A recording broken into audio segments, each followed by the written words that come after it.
Hey, what's going on, everybody? Welcome back to the Friends Podcast, man. And if it's your first time, man, thank you so much for coming through, man. We appreciate you for Yes, sir. coming through, listening, and kind of checking us out today, man. So let me introduce myself. My name is Matt, and I'm here with my co-host. My name is Rod, and this is the Friends Podcast. Make sure you check us out. We're streaming everywhere. That's Apple Podcasts, Spotify, Amazon Music, iHeartRadio, and YouTube. Also, check out the socials at the Friends Pod. Most definitely, man. Check us out. Interact with us, man. Let us know, what you guys think about all of our episodes so far and stuff. But usually we chop it up. We have our solo podcast where me and Rod just kind of talk about whatever's on our mind. But today we have a Yep, very, yep. very special guest in the building today, man. So go ahead and introduce yourself. What up, though? My name Ronde. You feel me? I'm an up and coming artist from West Side of Detroit, Michigan. 7 Mile to be exact. I got an album out right now. If you want to find my album, you can get it on all streaming platforms. It's Heartbreak Hotel. Just look up Ronde, Heartbreak Hotel. Probably one of the hardest shit you're gonna hear this year. Hell yeah. No, for sure, man. Like, I guess let's kind of get straight into the album. Like, well, I don't want to get straight into the album. I want to start with that, but I do want to say I appreciate how your album, like, there's a bunch of different vibes and sounds on there, man. Like, was that what you was going for when you first started? Like, let Oh me yeah, make a song like this. Let me make a song like that. most definitely.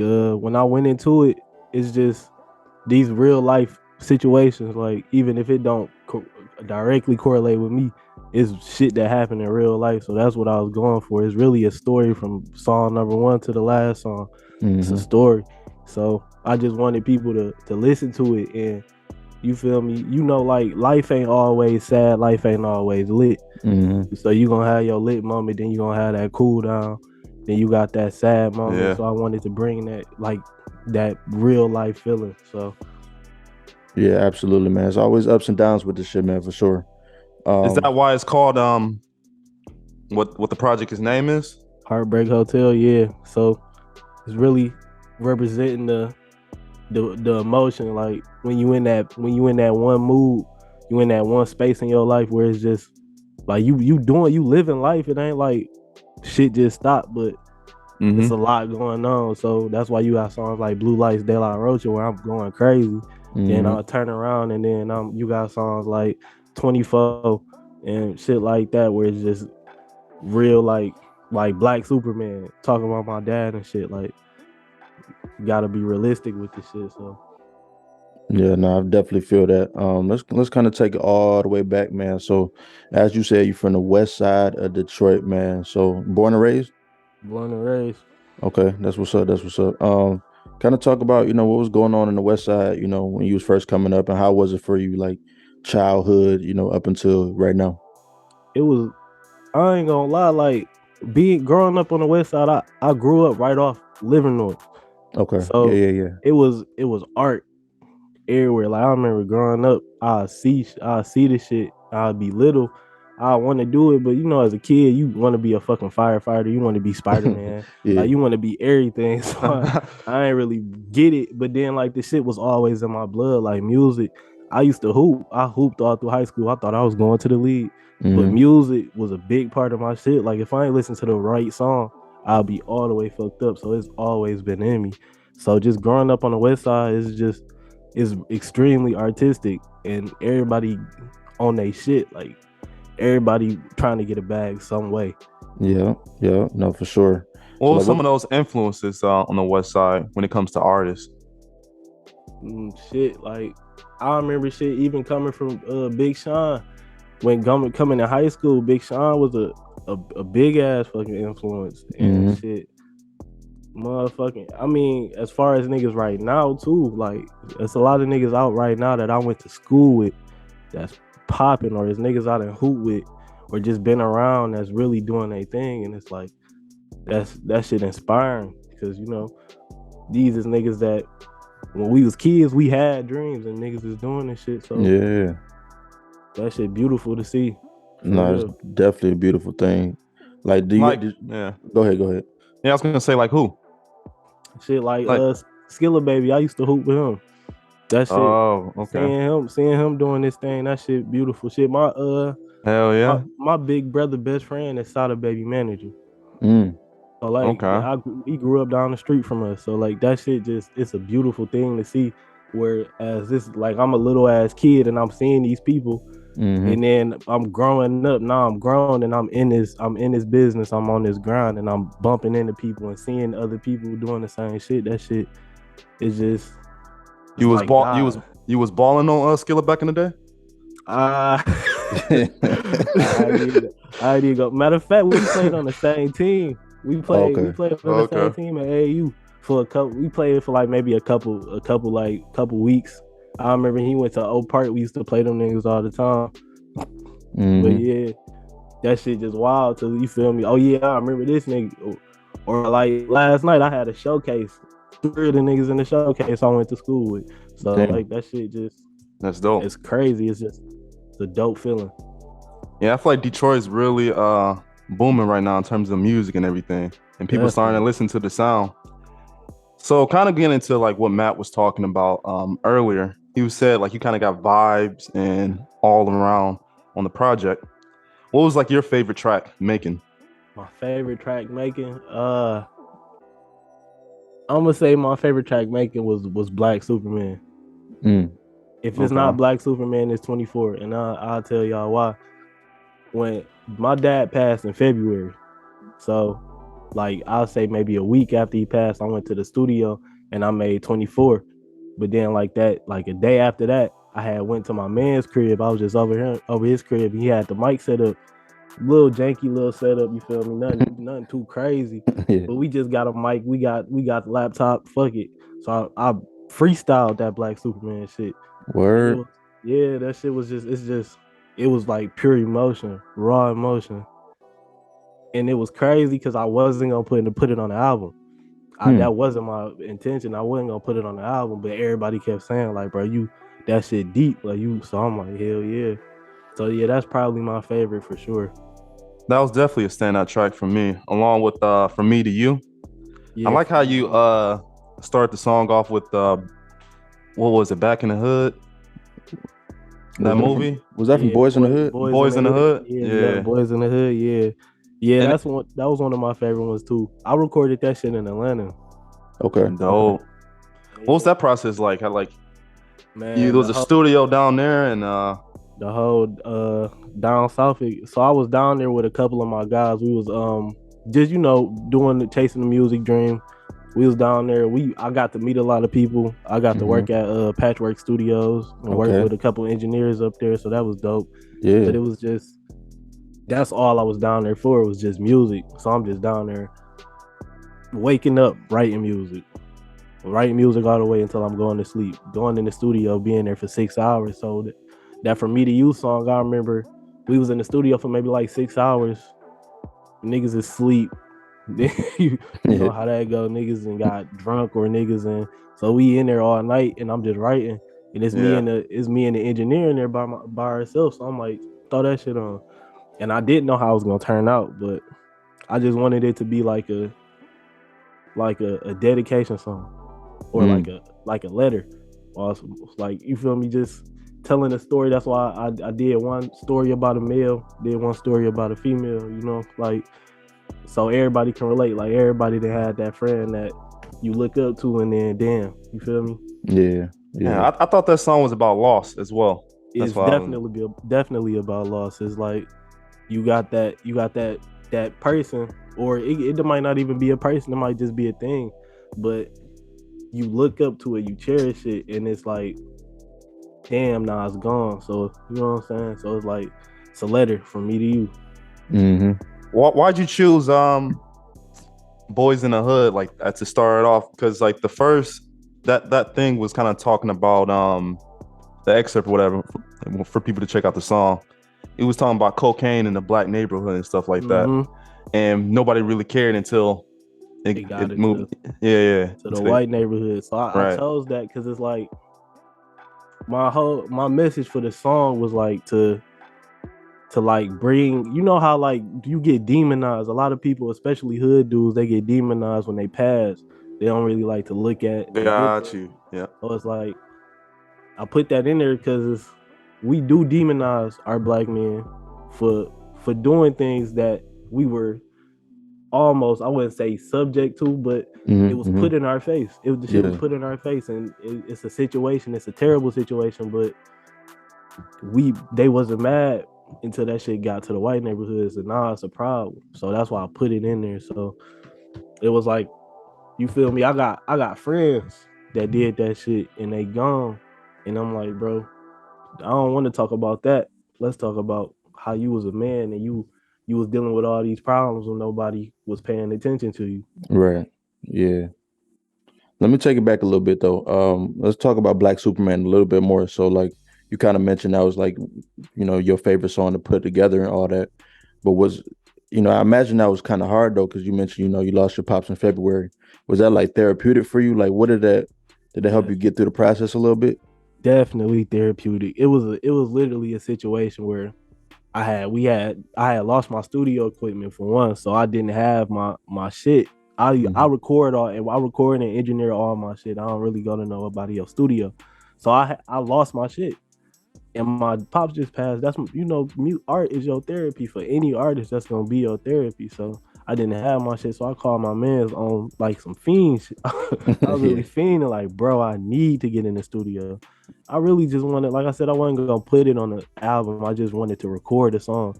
And honestly, that I didn't know what the song was gonna be. It wasn't like I went in there like I want to make a tribute song to my dad. It was more of a I just wanted to record a song. So when the beat started playing, that's what came out. Damn. Okay. Okay. Now kind of talk about another thing I like about this album, Heartbreak Hotel, is that, like I said, there's so many different types of vibes. So it's like when it comes to, choosing your beats and, whatever sounds you like, is there a process between that, or do you just kind of like hear it and it's like, okay, that's the one I wanna choose? I call that shit the grind. That's what I Hmm. call the grind. Cause finding that I got maybe close to like 20,000 beats just like all that's all I do all day. YouTube, I go on YouTube and listen to a beat, or if a producer send me a beat, I just listen Hmm. for hours, and then I separate to, all right, songs I'm gonna use them, I might not use them, and I have a beat for maybe a month, just have it listening to it for that whole month until it come. So it for me, it's more of a feeling. Like it's a feeling. Like I find a beat, and then whatever that beat give me, you know what I'm saying? Like I don't really write my songs and then find beats for the songs. Like whatever that beat feel, whatever the feeling that beat give, like the beat talking to me, I'ma just explain what the beat saying. So that's really my whole process, and my beat selection is just, it's a long process because doing it like that, you gotta listen to a million beats because Yeah, and it is a million beats out here too, for it's sure. a million beats. Yeah, and then so you currently writing like with pen and paper? You using your phone? Like what off the top of the head?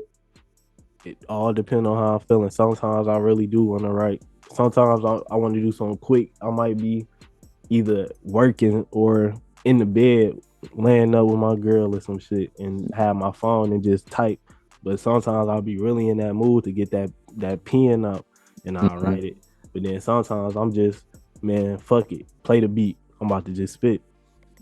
Okay, okay, I feel that. Yeah. So, Yeah. So when about the Heartbreak Hotel and like this process, I noticed that you did use a lot of like interviews or movie clips.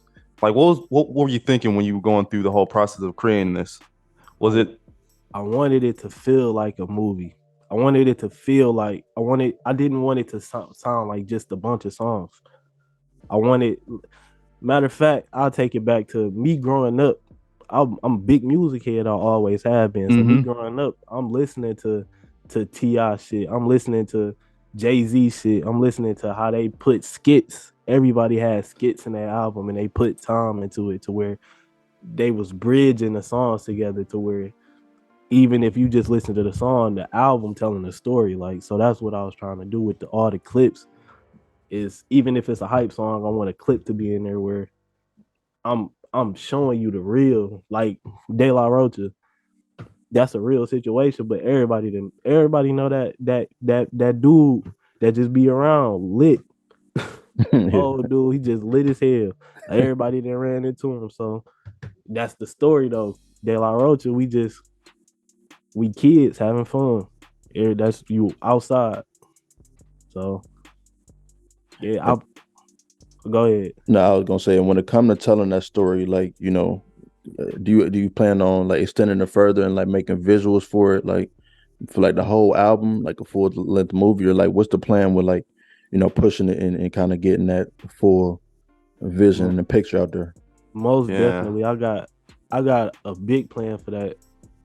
Like I've been like when me saying I'm a creative, I'm a real creative where I got scripts that I wrote when I was maybe like 16, 17. So I'm gonna probably write out a script and really make this shit like a mini short movie or some shit. But then like my vision with the videos is my videos, I want them to all come together and make sense. Like I want the one video to be a continuation from the next video, and you watch them all in union. It's like watching a movie. Then I want to drop a actual short film. So I got big plans for it, for sure. You think you'd be dope at acting? Oh, definitely. Okay. I don't never put shit past me, honestly, Okay. because when I first started playing basketball, I was trash. Like on some real shit. This the Friends podcast. We gonna be 100. I was Yeah. trash when I first started.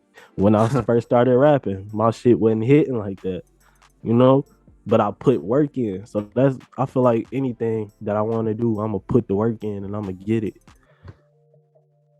Let me ask you something though. Like, do you feel like there's any similarities between, playing basketball, like being all in with that, and artistry?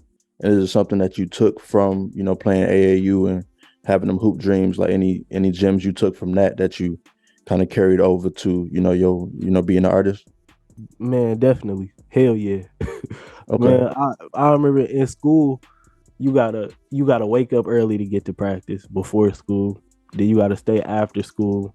Like that's discipline as a 15-year-old kid. Like you got a schedule, and you gotta put that work in. So that prepare you to. It's not just music. Like we could look at it like, okay, this is just music, but if you really want to take this shit to a different level, you gotta look at it like a grind. Like this is what I am. This is what Mm-hmm. I do. That's what the sports prepared me for. So, and then the performances. Like the performances is literally like I'm playing in a fucking city championship. Ain't no difference. People coming out to see you do your thing, and they watching. So you got to make them leave and say that nigga right there the shit. Like Yeah. when I'm performing, I don't really care about nothing else but somebody, at least three, 4 people gonna walk out this building and be like, damn, that nigga went crazy. Yeah. It's like a dunk, like dunking on a nigga. Like, You dunk on a nigga. Same thing with beat drop. You done dunked mm-hmm. on a nigga, your beat didn't drop. Same Mm-hmm. shit. That's real. That's real. Now, kind of talk about like the pros and cons of, being an artist and being a rapper. Like, have you seen anything that's just been like, damn, like I wish it wasn't this way, or anything that you like really love about being an artist? Man. So I'll say I'm gonna start with the pros. Let's be positive first. Okay. Okay. I'm gonna start with the pros for sure.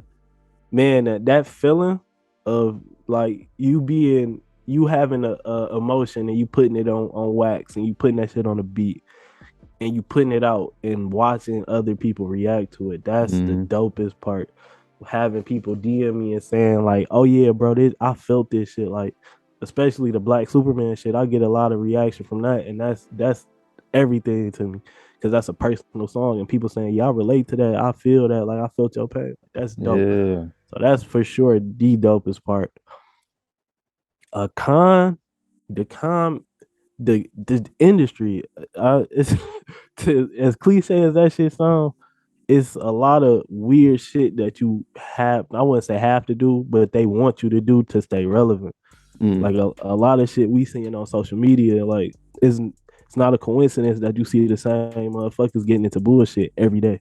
Mm. They doing that shit to keep relevant so they can get a bag. And I don't really like that. Like when I What's was the in Atlanta, craziest thing someone told you to do?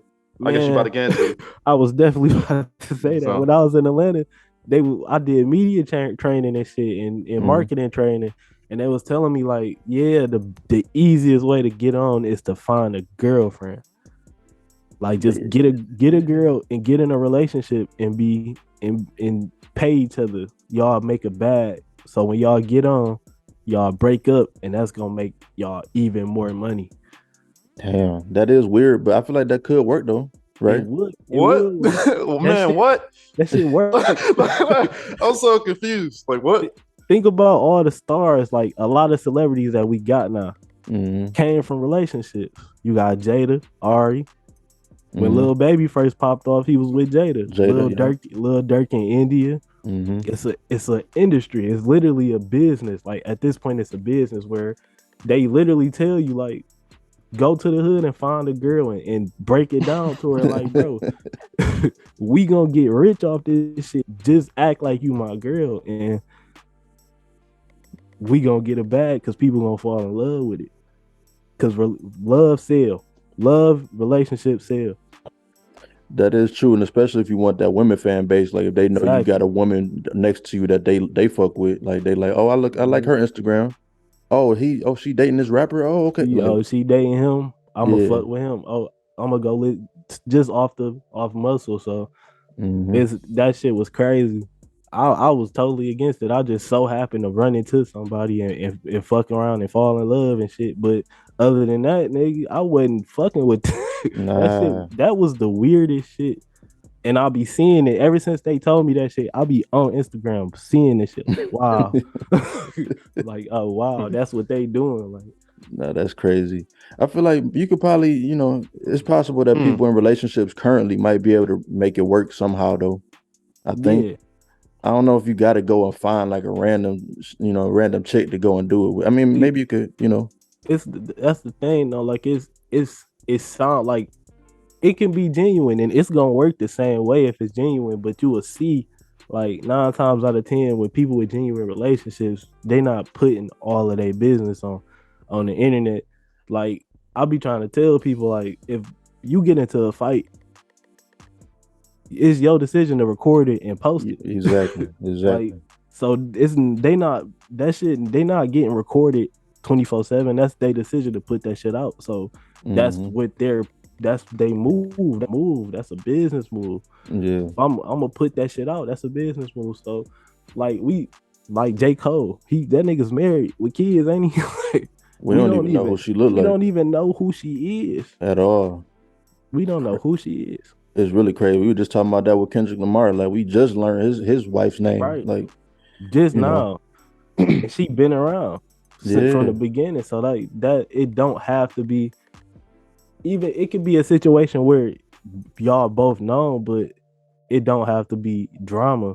Like that drama shit really come from them wanting to push that drama shit. Because at the end of the day, Instagram is phones, cameras everywhere, but you can hide from that shit. Like you don't want to be on Instagram, don't get on that bitch. And you know what though? I feel like that media training, the marketing training you went through, that's probably for people that like want the fame. It's two type of people. Like people don't want the fame, you want the fortune. You know what I mean? So like how you feel like where you feel like you fit in with that? Like you feel like you really want to be famous and visible and stuff like that, or you just want to, you know what I'm saying, run the money up? The craziest thing for me is I'm a real like family guy.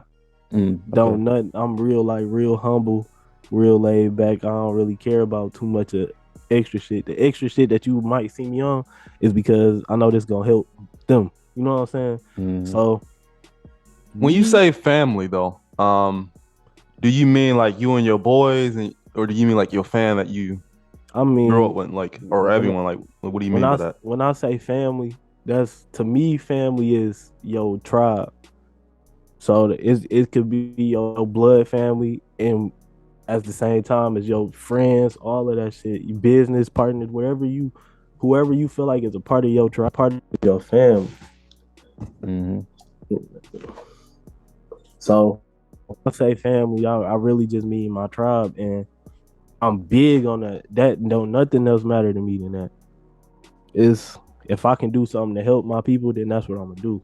So as far as fame or fortune, I wouldn't even say it's for Fortune. It's more so for me for like peace. Mm, For mm, peace to to look at your mama and see she ain't stressing about shit. Like, right. it ain't nothing she stressed. That peace. That's really what I do with her. So I could give a fuck about the fame for sure. Like Yeah. if I can get that peace and not be famous, I'm cool. I don't have a problem with ending up famous because I somehow attract people. I'm a good person. I got good energy. So when I meet people, they fuck with me. So I love like the love is cool. I reciprocate the love. I show support to anybody. So that's cool, but I ain't really. And then the fortune thing, like the money can come, the money can go, but as long as my people cool, I'm cool. Mm-hmm. I feel that. And when you get into going back to the family aspect, and I was looking at your album here on Apple Music. I see you got a label here, Chase Paper Entertainment. Mm-hmm. Is that your label? That's that's a label I'm signed to. It's a Mm-hmm. partnership. I'm in a partnership deal. They based out of Tennessee. That's why I was down when I was Okay. down south. That's what I was down south with. Yeah, just matter of fact, speaking on that, it's three of us, three artists. My guy Uno Okay. Sabi, my guy Uno Sabi, he got he got his album coming out too, and I engineered that bitch. That shit so hard. He Okay. got it. Okay. Yeah. I don't know if y'all know who 24 Hours is, Yeah. but Yeah. he got a song with Oh him hell yeah. on that shit.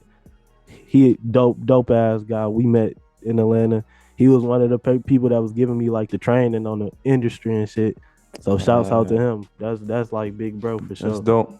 He be working a lot with Ty Dolla. Hell yeah, yup. Yeah. And that Uno Sabi, I seen him on that track Vices. Yup. That, Trap Lord, that's the other dude on the label. yeah, Trap Lord Q. No, Trap Lord Q not on the label. The other dude on the label, he sleeves. He slept on. He coming though. okay. That's what's up. Big dog like Biggie for sure. We're gonna be on the lookout for that. But let's talk about that. Let's get back into the album a little bit. So like that Vices song, man, like definitely was that the one? I think it was the Perk can 30. yeah, Perk 30, Perk Perk 30. 30. Yeah. that was the candy sample. Yep. Um talk about that shit, like, and then also like, when you're recording, like what's that type of vibe? Like is you off the, what I'm saying, off the shits when you're recording, or like what type of vibe you like when you're in the studio? I'm gonna say this one time. You feel me? I don't do no drugs other than weed. Other than weed, I'll roll me a blunt. Now the crazy thing with this song, right? Me and my niggas, me Q and my nigga Uno, we in that bitch. We sitting in the stool listening to beats. I play this beat. I get to saying perk 30, just on some playing shit. Yeah. Uno get to singing. And then Q just like, oh yeah, I'm gonna go crazy on that bitch when it's my turn. So that's how that hook came out, because we was all just, you feel me, just vibing. It's a Now vibe. when I went in the studio to record, I was like, bro, how can I make this shit? How can I put some type of message in it? I'm like, it gotta have something. I can't just be on this bitch just screaming perk. You feel me? I gotta be saying something. Yeah. So I decided to make it about addiction, like having a girl and not even really realizing or understanding what the fuck she talking about, but she just want to pop perks and have fun. Yeah, but that shit, like I said, that shit gonna take over you. So like, I'm definitely assuming that you gon' smoke you a blunt before you record. You drinking something? Like how's that? Depending on how the mood is, I might drink. I'm definitely gonna smoke. I'm a smoke, but I might Hmm. drink. It depends on how the mood is. Sometimes I want to Hmm. be by myself. Sometimes I want people in there with me. So Okay, okay. Now let's kind of talk about Detroit a little bit, man. So, you're from the West Side, like you said earlier. Is it important to, put on for the city when you go out to Tennessee, when you go out to Atlanta, or do you see yourself, leaving and trying to, spread your swag around like in different types of places? Yeah, because your sound is everywhere. Like when you think yeah, of the beats. definitely. It's I'm heavily influenced by a lot of people, but no, I'm definitely putting on for the city for sure. Everywhere I go, because it's that's just about being from Detroit, bro. Like anybody from Detroit know it's a pride that come with being from this motherfucker. Like it's just different. So even though I try to explain to people like because people do try to box Detroit artists in, like artists a set sound that we got. Mm-hmm. But It it's is a a typical sound though, it for is. sure. It's but then like every city got that sound. Like Chicago, you got Chicago niggas who you got the trap sound, but then you got Chicago niggas who really spitting like Kanye from Chicago. You know Yeah. what I'm saying? Chance the Rapper, yeah. Chance the Rapper from Chicago. But then you got Lil Durk. So you got your typical sound, but then you got real art. Like you got not saying the typical sound ain't real art, but then you got niggas who just want to be different, who on their own shit. Same thing with Detroit. Like it's a lot of dope niggas that come from Detroit but don't have that sound. Yeah. Me, I'm a real Detroit nigga. Like I be Yeah. around. I get it. Mhm. Some songs do sound like that. I'm not gonna be the nigga that's I'm not gonna make no Detroit music because I don't like the sound. Like, no, I love that sound. It's more to it, like it's more to it than that.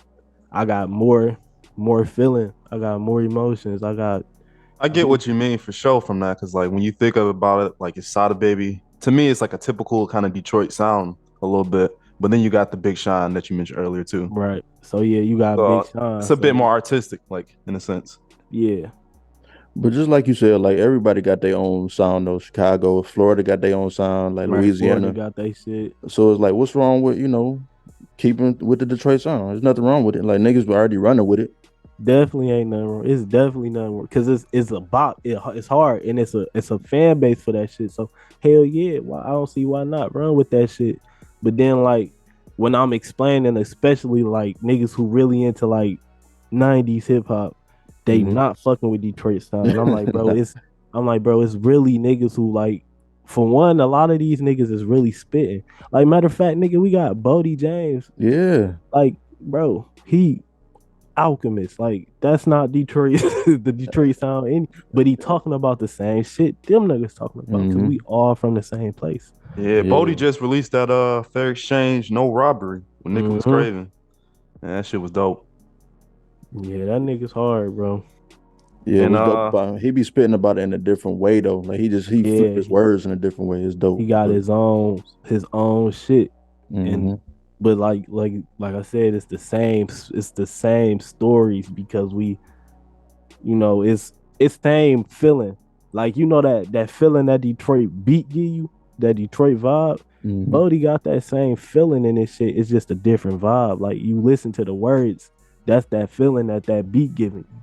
Mm. I feel like it's like a thriller movie, like when I be listening to Bodie James. Yeah, it's like Like it's like he narrating the fucking horror movie. yeah. Like but he made that shit sound so good somehow. Man, that And nigga.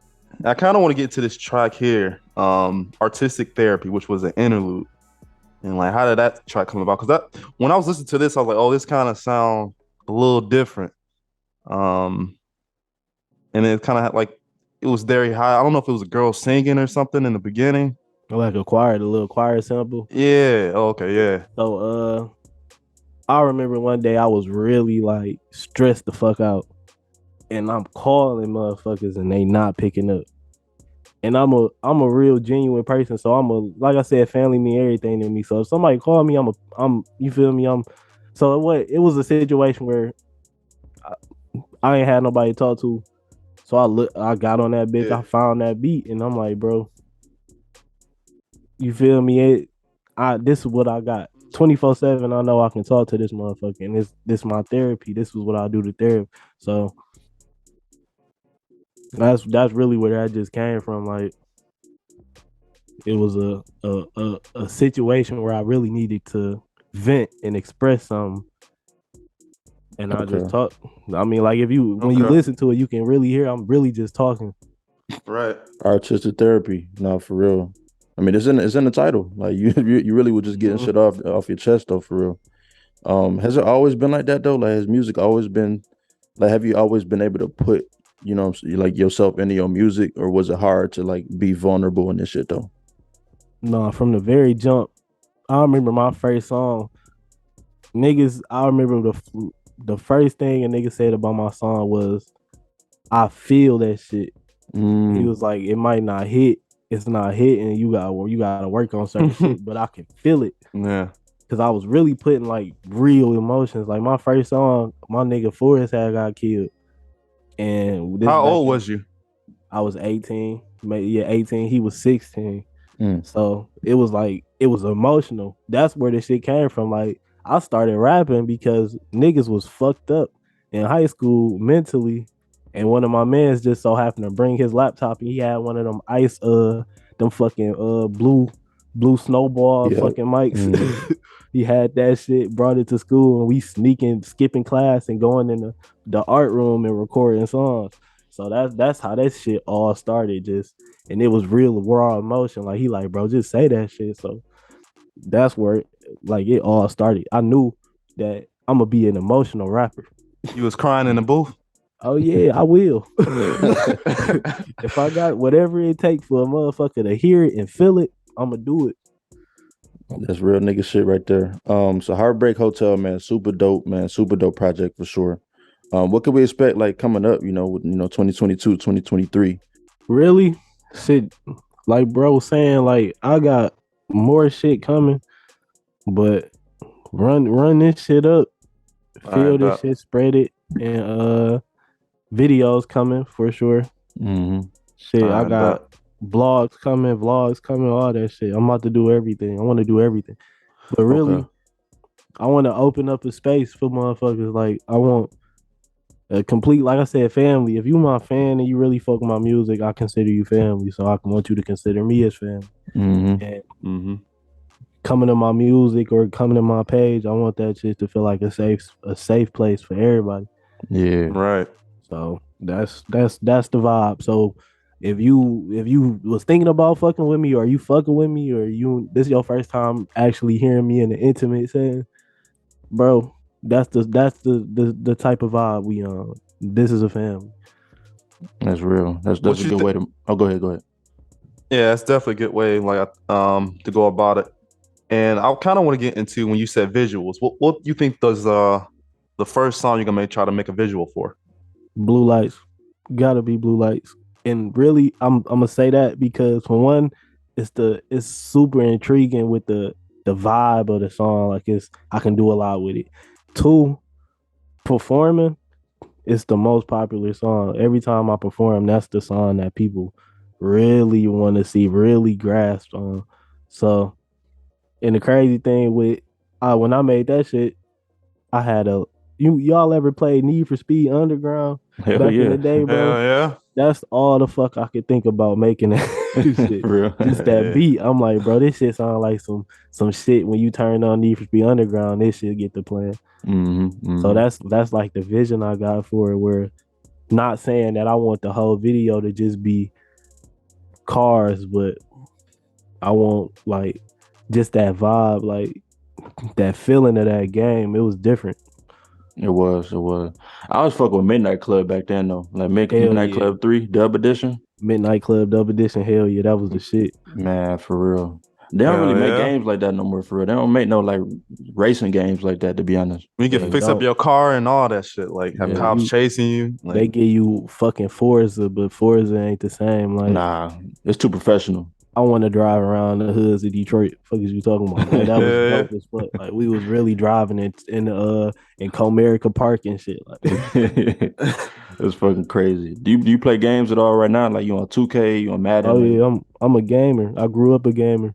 That's for one real? thing. Yeah, hell yeah. So I everything. I play everything. Like Okay, okay. I play 2K because I'm a sports head, but I like shit. I'll say a game I'm waiting for right now. Mm-hmm. Fucking that God of War. That shit coming. That shit gonna be crazy. Okay, okay. There's another one? Yeah, they I got a thought, new one coming. A damn. new one coming up. That shit gonna be that shit gonna be crazy. Yeah, I know he Okay. got a son or something like that. Yeah, yep. Yeah. Damn, I That's didn't know that was coming out. I thought that shit was over. That shit gonna be crazy. Hey man, you gotta keep it going though. When you got a franchise like that, like You gotta keep that going. I you kind of know, want to get into how do you plan to get your fans and everything included in what you're doing? Is it the games? Is it going on live? Is it Twitches? Is it like what's your Everything, experience like, and what you thinking that you want to do in the future with it? everything. Like I said, it's a family. So just like you would hit up your cousin and want to play the game or whatever it is. Like if you is like mine, bro. If you a fan of mine, bro, yo man's. So Mm-hmm. I want to do tournaments. I wanted live streams, little like get-togethers and shit. Like I want to do a convention. Like I want to like how Comic Con and shit is. I want to do a convention where artists come out, all the artists come out, gamers, all that shit, content creators, all that shit. I want it to really be a family, like a real family, like where okay, you a fan of mine, you fuck with me, consider me your family. But this nigga a fan, he a fan of mine too. So y'all too, y'all link up, y'all be family too, all that. That shit, I want it to be a real tight knit type of thing. Yeah, really bring people together though, for real. That's good because a lot of people don't got that, closeness around them. So to bring that to people, that would be, definitely a great idea for sure. Yeah, definitely. Yeah, What having make real fans that actually because the real fans is the one who's gonna support everything, your merch, whatever you yeah. got going Right. on. So it's definitely gonna build up that fan base. What make you preach that though? Like, what make you, like on that type of time where it's like, damn, I really want everybody to like really buy into my shit and buy into like this whole community type shit. Like, was I it something was that you learned or like how? I was What? blessed. I was blessed to grow up in a real beautiful family. Like I'm in a real family where anybody accepted. Like I watched that shit growing up where somebody might bring a friend and now that friend is family. Mm-hmm. And it don't matter what nobody look like, where nobody live, how nobody dress. None of that shit matter. We all got something in common. We all want to just be happy. So let's be Yeah. happy. Let's enjoy each other. Let's enjoy the experience Right. together. Might as well. We all in the same room anyways. Might as well enjoy this shit. So Nah. that's really how I look at the shit. Like if you fuck with my music, that means you relate. So if the next motherfucker relate to that shit too, let's we all got something in common.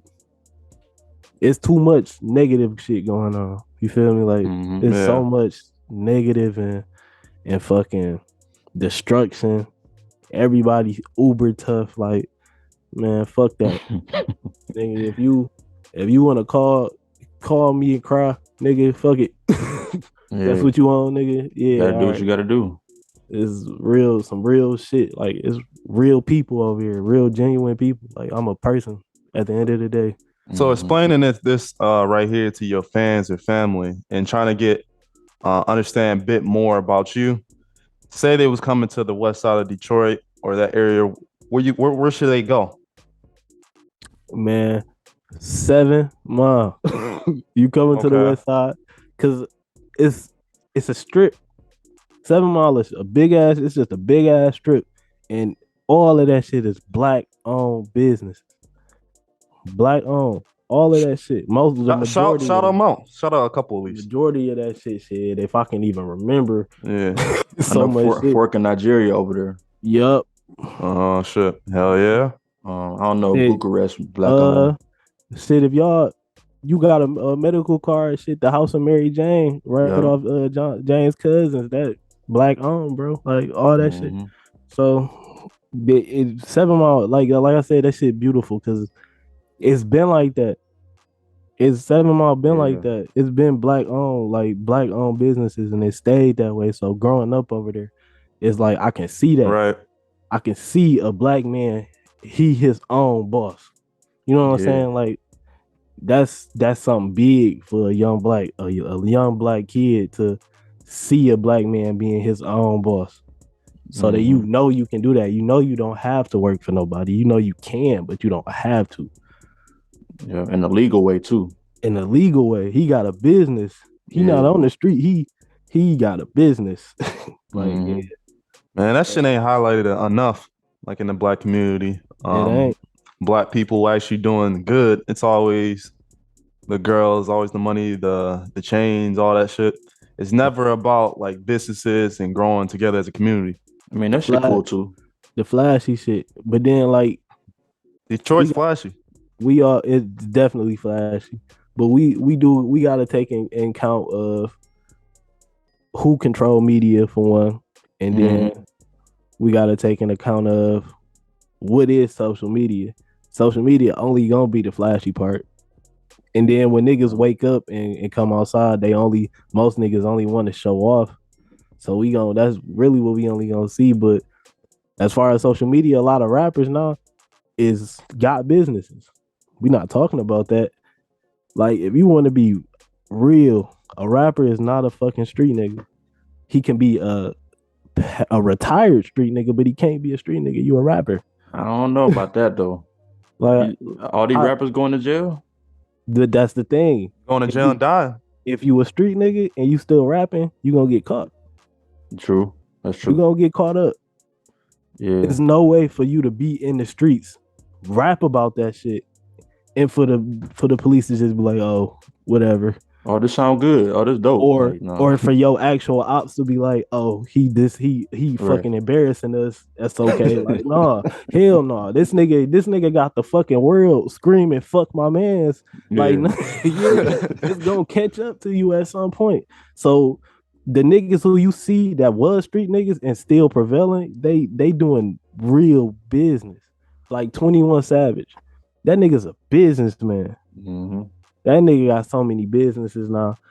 And that's a street. He used to be a street nigga, but he ain't in the streets no more. You don't see that nigga. He don't damn near don't even rap about the shit no more. Like Yeah. Yeah, he definitely do. he do, but it be different. Like it sound like he talking about the past. Like it don't sound like back then. Yeah. Like you like this nigga. I can't even think of the song. I He was forgot a what demon. this He was a nigga demon said back something then. about I'm a cut your toes off if you shout. Like this nigga was on some shit. Like so yeah, like but we don't talk about it. And Mhm. then when people talk about it, the media then fucked everybody head up so tough where they think as a black man you gotta be uber tough or you gotta be on some bullshit to be respected. So they see you try to go legit, they're like, oh, he getting soft. Yeah, that's why I like them earn your leisure boys. Man. Or man, like when they try to teach positive things, stocks, businesses, all in the black neighborhood. I'm glad that they're kind of making it popular. Yeah, that's big to make that shit make being positive popular. Like Yeah. because we Right. coming out of I feel like we coming out of a big age where negativity was everything. Like it's getting to the point. It was at a point where niggas, it was kids who were good kids, bro. Like I watched niggas who was good ass kids, bro, become a negative human being just because they felt like that's what you had to be accepted. And it's still like that, but it's more positive shit getting pushed. So it's like it's not balanced, but it's like a 20-70, like a 20-80 or a 30-70. Like so it's before it was 100% or 90-10. Like everybody wanted to be super negative. Mhm. Everybody wanted to be in a gang. Everybody wanted to jump niggas. Like Yeah. I just hope it change, man. I just really do. Like you say it's 90-10 and whatnot, but I really don't know. 'Cause I feel like social media is one of them things that really do like put influence out here where it's like we really want to do what other people doing and the people putting the bullshit on social media.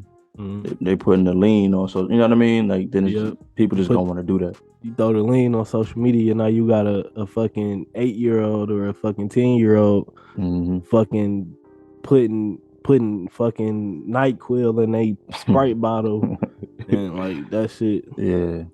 Man, It's I've not been it. there. Cause like you gotta think when we was kids, we was trying to do shit. We'd see some shit and Mhm. niggas was making fake blunts and, Yeah. and making the gum wrappers grills The and grills, shit, yeah, all exactly. that shit.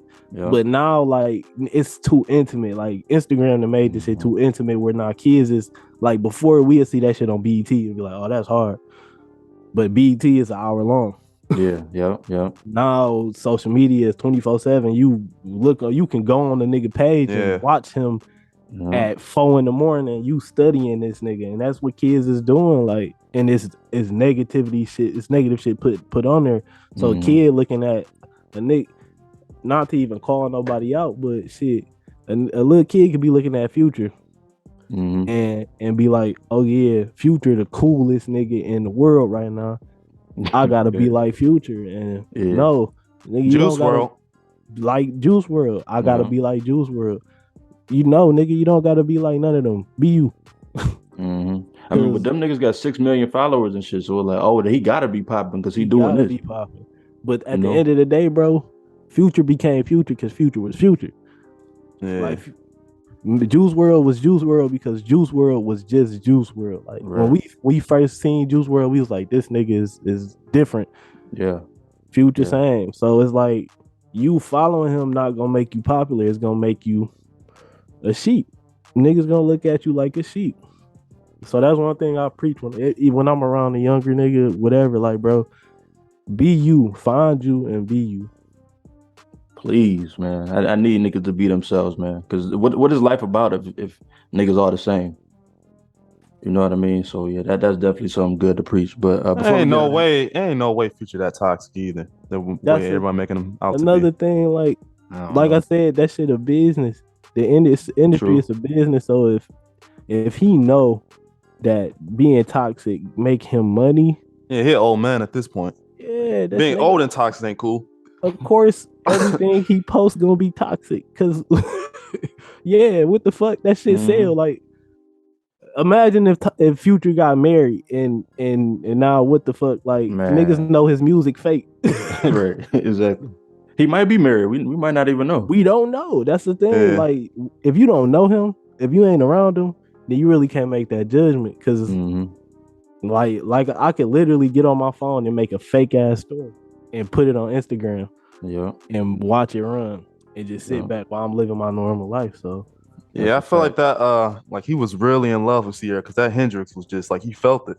Yeah, you could feel that. That was the one tape where it's like, yeah, this nigga he was down bad. Yeah, hell yeah. No, for real. All right, let's get a little bit more into Ronde before we get up out of here. I want to kind of talk about like something that might be a positive or a negative thing for you, like. So like kind of talk about, networking with other artists, in Detroit. Is it something that's been like you, because you kind of said earlier, like, man, I knew him from hooping back in the day. I knew him from school. Like, is networking easy? Is it easy to find people to feature with and, just get around with, or is it kind of difficult, in this time? I'll say it's really easy because right now I feel like Detroit getting to a point where it's like, we can take shit over, bro. We can really take shit over if we help each other and really work together. Cause we seen what Atlanta did. Right. We seen what Atlanta did. Like, them niggas took shit over because they was all together, even in the 90s. Like, you go Outkast and fucking all them, that Goody Mob, all them niggas, like they stuck together and they been doing that shit. Detroit was always I'm on. Fuck y'all. Like, it's us. Right. Now it's more of a let's get there together. East side versus west side, like it was always battle. East side versus west side, like my gang. Like, remember, like what 2012? Everybody, it was what band crew niggas. It was gangs beefed out everywhere. Everybody had a click. Yeah.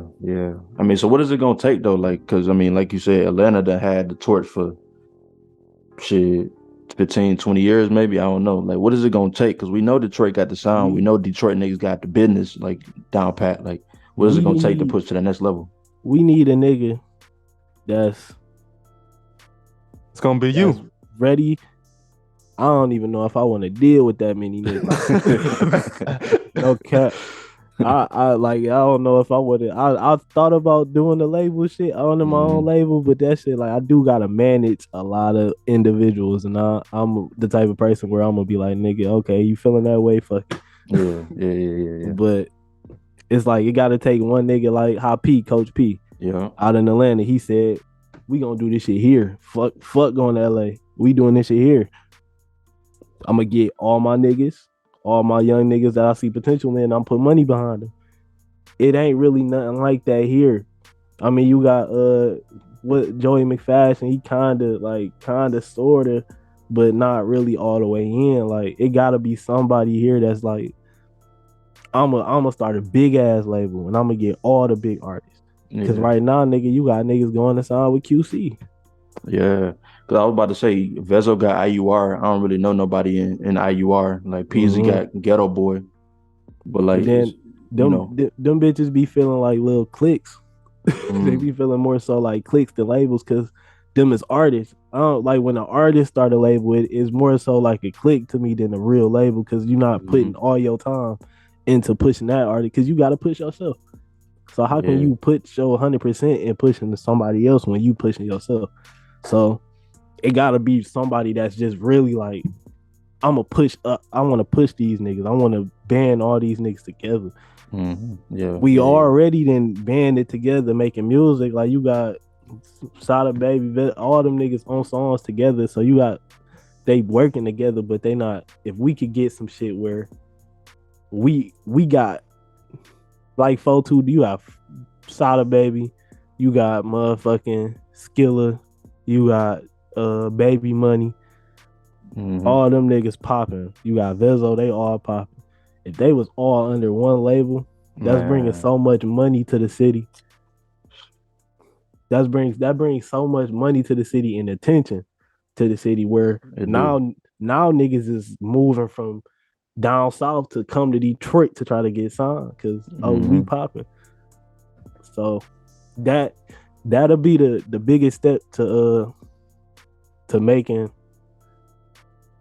it competitive. I don't even say competitive, making it where we got the crown. Because if we do that shit, we'll take the crown as the state or the city that's on top for sure. Because you think music is too real, like today?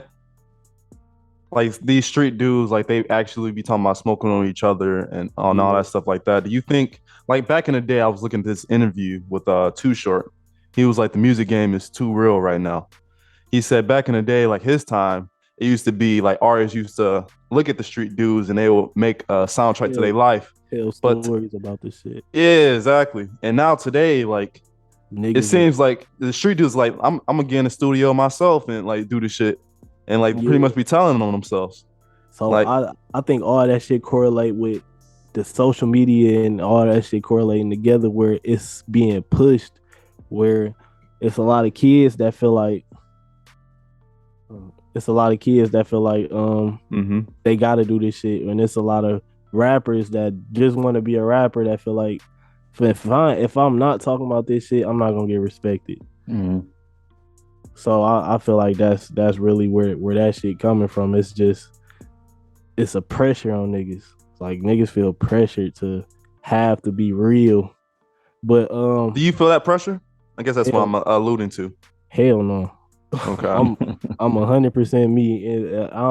I never gave a fuck. If a nigga look at me and call me soft, well, cool, but you not gonna hurt me. Right. So I never really cared about none of that shit. So I'ma just be me. Like if I gotta whine and cry on a song, yeah, I'ma do it because that's how I feel. And I don't really give what niggas gonna do about it. Right. Man, it's good talking to you. Good interview, man. We're about to wrap it up here, man. Yeah. Definitely good energy. Pleasure talking to y'all. A fucking beautiful interview. Absolutely, man. And that album, though, that Heartbreak Hotel, yeah, check that shit out. Yeah, that's the one right there. Yeah, for sure. Appreciate y'all having me on for sure. Yes, sir, man. It's been the Friends Podcast, man. We signing out. We out. All right, peace.